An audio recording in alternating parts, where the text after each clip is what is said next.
This bitch. Let's see what they saying in this bitch. We know a little something. Let's see what all they said in this bitch though.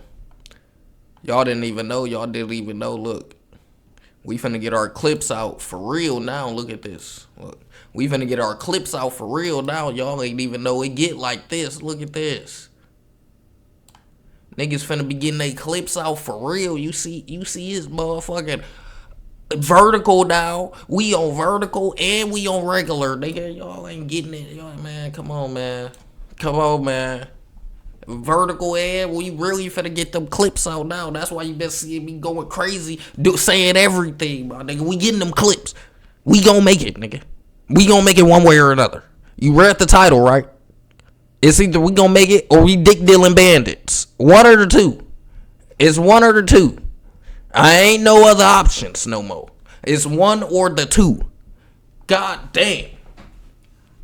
All right. Detroit is always. Let me see what they in the country. Why they ass beefing like this? Hot rappers popping off in the area. Yo, manager pissed you off. What happened? In the city between CASHGANG and BANDGANG. Let's take a this closer shit look down. at one of the craziest. That shit ain't too loud, is it? BANDGANG is a crew of rappers who grew up That together. shit ain't too loud, is it? Man, I'm telling you, chicken finna catch all type of strays for the next 2 months. We got 60 days to make 6,000 clips, nigga. On the blocks of Strathmore and Mark Twain on the west side of Detroit. 6,000 of them bitches.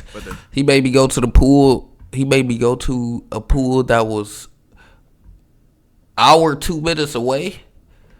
Oh, so it don't be a set designation. You got to go all around to different pools. That's crazy. Scammers and I don't want to be a lifeguard no more. There are 6 members of the BANDGANG in total. BANDGANG Lonnie, Maso, Javar, Biggs, Paid Will, and Jizzle P. They're known for tracks like BANDGANG or No Gang and Verse 48. BANDGANG is also affiliated with another group in Detroit called Shred Gang because they grew up in the same area and both had the same Lonnie motherfucking, they are 2 separate got groups shot. who happen to rock with each They other all and got collab shot. on God music. damn. They both beef with CASHGANG, who's also known as FWC, a crew that has beef with basically the entire city, including 700, 9,000, Block Boys, and of course, BANDGANG. The most well-known member of CASHGANG. Just imagine y'all beefing with literally everybody in y'all city. Everybody. These niggas beefing with Glock Boys, beefing with BANDGANG, beefing with Shred Gang, beefing with everybody. And they happy. They want to. Gang, I spent 110 just to get to. Oh, hell no. I would have just quit. 110? You might as well go ahead and start using your dad card or something. I would have quit. That is OC. Y'all be rich. Back in my day, I ain't even have Uber.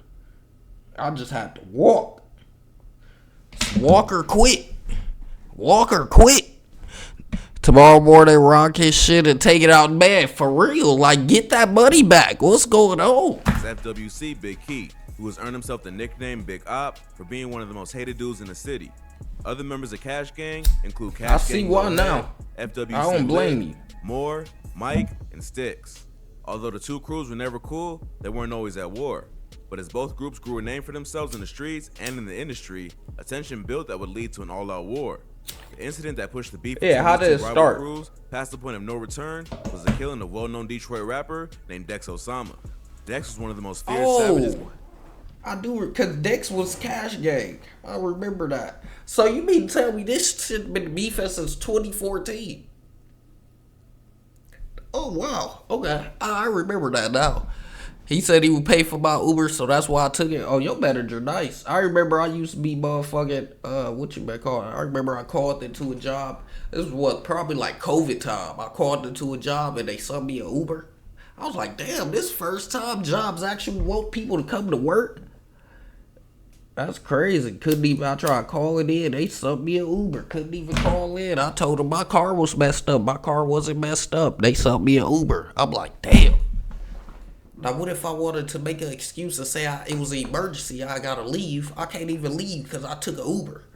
Now I gotta wait for y'all to give me another Uber. Like that shit. I hate that.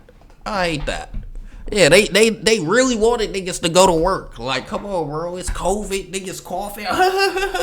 You know niggas ain't trying to get that. Hey, bogus. In Detroit at the time he was killed. He was Second time doing that too. Or BANDGANG, but was affiliated with another group called Chopper Boys. He was one of the hottest up-and-coming rappers from Detroit in the early 2010s. His career really started to take off around 2013 and earned him a deal with Meek Mill's Dream Chasers label. Many thought he'd be the next rapper from the D to blow up on the mainstream level. Then he died. Then he motherfucking, he was gonna be one of the big Detroit rappers till his ass. I'm pretty sure he died outside the club, which is crazy. Don't go outside in Detroit. Don't go outside in Detroit. It get cracking. Should have said, "Oh, my mom got COVID." That's what I should have said. I should have said something like that. Should have said somebody had COVID instead of, I was saying my car was messed up. I'm like, my car messed up. I don't think I'll be able to make it today. They didn't care. Somebody must have already used the COVID line or something, because they said, "We need you here today, sir." I don't know what you talking about other than just tell me when you get here. You can explain it all when you get here. I'm going to send you an Uber. It'll be here in 15 minutes at your location. So just go ahead and hop in there and tell me everything you need to tell me once you get here. Sad world. Map, but Dex wasn't known just for couldn't smoke on your break. Detroit, you ain't even want to take a break now. You like, fuck a break. Let me just go ahead and continue fucking Dex working. Ended up getting into it with BANDGANG after dissing one of their fallen brothers, BANDGANG Dada, aka Two Dots, who was killed in the alley back in 2015. Ooh, Two Dada Dots. got into a fight with a man named Denzel. So actually, that means Dex Osama probably ain't died till like 2016 or something. I thought he died earlier, but he probably died, what, 2016, 2017 maybe then? Damn. Who ended up gunning them down back in 2015. Dada got into a fight with a man named Denzel Talbert, who ended up gunning him down. A rapper from Shred Gang named Shred Gang Moan broke down what happened to Dada in an interview with DJ Small's Eyes. For real? How did he pass away? He got killed. He got shot. He says that they were chilling on the block and one of their homies pulled up and asked if anyone wanted to go downtown. Moan says that he had a bad feeling about it, but they all went anyway. Oh, I'm going to the bathroom smoking vape is devious. Smoking vapes is devious. Live with the punches. They ended up crossing paths with Denzel Talbert and his crew and got into a fight. It's not clear what the fight was over, but the word on the streets is that Dada tried to snatch Talbert's Cartier buffs, so Talbert ran him down and killed him. Others say it was the other way around. Oh, that'll happen. 2 BANDGANG members ended up getting shot, including Dada, who was killed. Dada was one of the founding members of BANDGANG and a beloved member of the group. They mentioned Dada in many of their songs, like Dada's Winning by BANDGANG Paid Will. Dex Osama had already been beefing with BANDGANG and Shred Gang, and it's rumored that they had been in the shootout where his AK was shot out of his hand. It is getting cold now. Dex started using it his is death no as a more way to seek summer revenge on his ops by dissing their dead homie. Dex would drop a track called Jackboy featuring Rocaine, where he spits the bar, "Right around town, one chopper. 2 Glocks hit him in his head, call him Two Dots." I remember that song. That's crazy. What the fuck? No, when you was younger, you ain't even know how serious these niggas was. You mean to tell me we sitting there making that an anthem, call them Two Dots? The whole time that was a real nigga. What? You hate summer? That's different as you is motherfucker. That's that other side. That's that other side right there, cause all the white folks, yeah, they love the winter. They love being cold, shorts outside, 30, 20 degree weather, shit like that. Disrespect of Dada. I can't do it. Right with BANDGANG. My melanin is not for the cold. Melanin is not for the cold. Then, wait, what did I say? BANDGANG and Shred of Dada didn't sit right with BANDGANG, and it quickly escalated the beef between them. BANDGANG and Shred Gang would start dissing Dex in their own music and on social media. Then, on September 7th, 2015, Dex Osama was shot and killed outside the Crazy Horse Strip Club in Detroit. 2 people have been shot, one of them fatally outside the Crazy Horse Strip Club. We are told that this started as an argument over a woman. Dex's girl was a dancer there, and he had gone to see her. Your girl a dancer, you arguing with niggas? Your girl a dancer, you going to see what she do at work? We're trying to dance with her, and the situation escalated into gunfire. Dex would be shot and stumble to a gas station to call for help, but the ambulance didn't arrive in time and he would later die in the hospital. The shooting was caught on surveillance, and the video shows Dex firing a shot off into the air before the fight broke out. The two men who were arrested for killing Dex Osama, Otis Davis, and Dietrich Odoms, were allegedly affiliated with CASHGANG and ShredGang. Although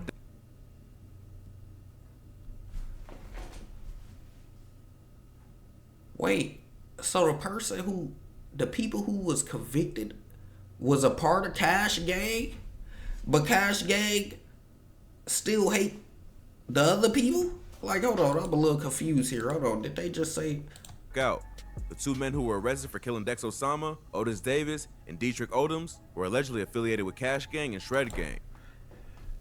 So they was CASHGANG and basically BANDGANG / ShredGang. Okay.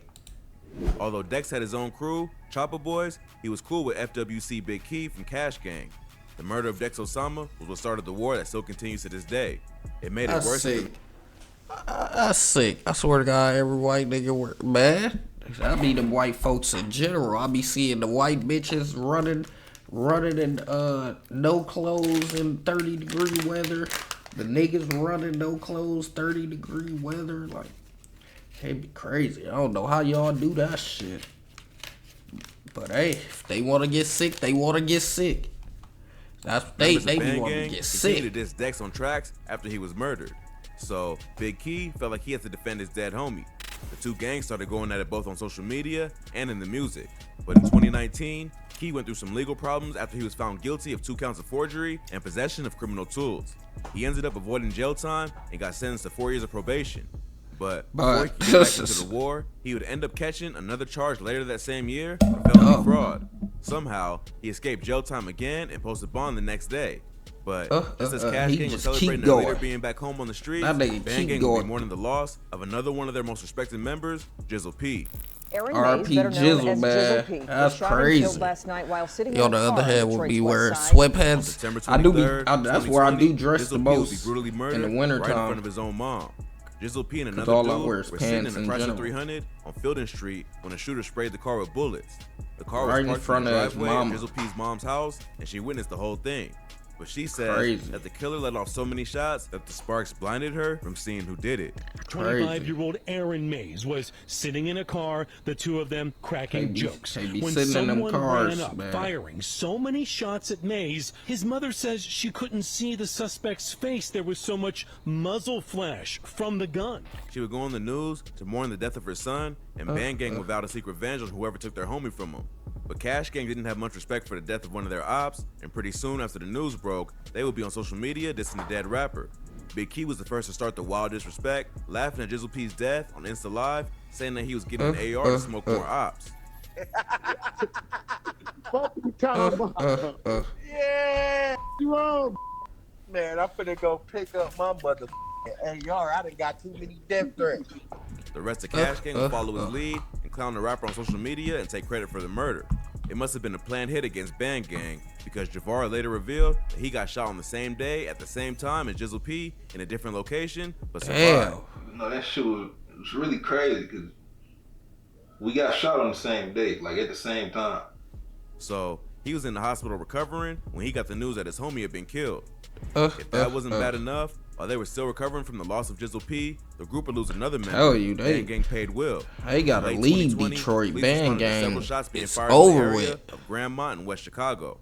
They would enter one of the homes in the area and find BANDGANG paid Will dead from a headshot after what appeared to be some kind of shootout. His death came just a few months after Jizzle P was murdered, which meant back-to-back losses for BANDGANG. Although not widely reported by official media outlets, members of the group would take to Twitter and IG to report the loss of their homie. They also lost a lesser-known member named BANDGANG Lenny Skinny around the same time because both Javar and Lonnie shouted him out in RIP tweets. So the group was losing members left and right, all within a few months. If that wasn't bad enough, their ops would continue to taunt them on social media by clowning their dead homies any chance they could get. That nigga said CASHGANG got 6 bodies this week. Oh my God. Oh my God. And they on live. Bro, chill out, bro. Y'all niggas around this bitch tripping. But all the violence would attract the attention of police, and in early March 2021, Big Key would have his house raided by the feds. The FBI obtained a warrant to raid his apartment from a judge in Detroit under the suspicion that he had guns and ammo stored there, which would be a violation of his parole. Literally. Big Key and his girl were at home when the feds showed up, and the search uncovered a Taurus G3 9mm pistol and a necklace that said Big Key. Feds were able to use the necklace to connect the rapper to his IG account, where he could be seen rocking a chain and sharing all kinds of incriminating evidence of the various crimes he was involved in. It seems like this time, Key was finally caught, although they gave him bail, which he quickly posted and returned to distant ops and continuing his many beefs. Key would get into it with BANDGANG Javar on IG, and CASHGANG Lick would end up dropping a diss track called Wet Jumper, where he dissed all the dead members of BANDGANG. What? He would get even more serious after BANDGANG would almost lose another one of his founding members, BANDGANG Lonnie, who was shot in the head but survived. He survived, He would post yeah. pics on social media of himself in the hospital, flexing tons of cash, Crazy. They showing be, ops that he wasn't scared they of their be trolling assassination his attempt. ass every This would lead to time. even more beef online after CASHGANG Lick and Lil Head would take the bait and start dissing Lonnie under his post. This brought up some old photos that revealed Lick was once part of BANDGANG, but switched sides and started beefing with his former friends. If this is true, it would be a bad look for CASHGANG, but it's possible that the photo is just a troll and could be photoshopped. Either way, it doesn't seem like the beef between these two crews will be dying down anytime soon. That is how it normally BANDGANG be, has though. lost most of his founding members, and Big Key will likely have to face charges for getting caught with the weapon while on probation. It seems like this is just another tragic story of two rap crews who won't stop beefing until everyone is either dead or in jail. Detroit is crazy. You see that game, Kobe? Take notes. What game? I ain't see no fucking game, nigga.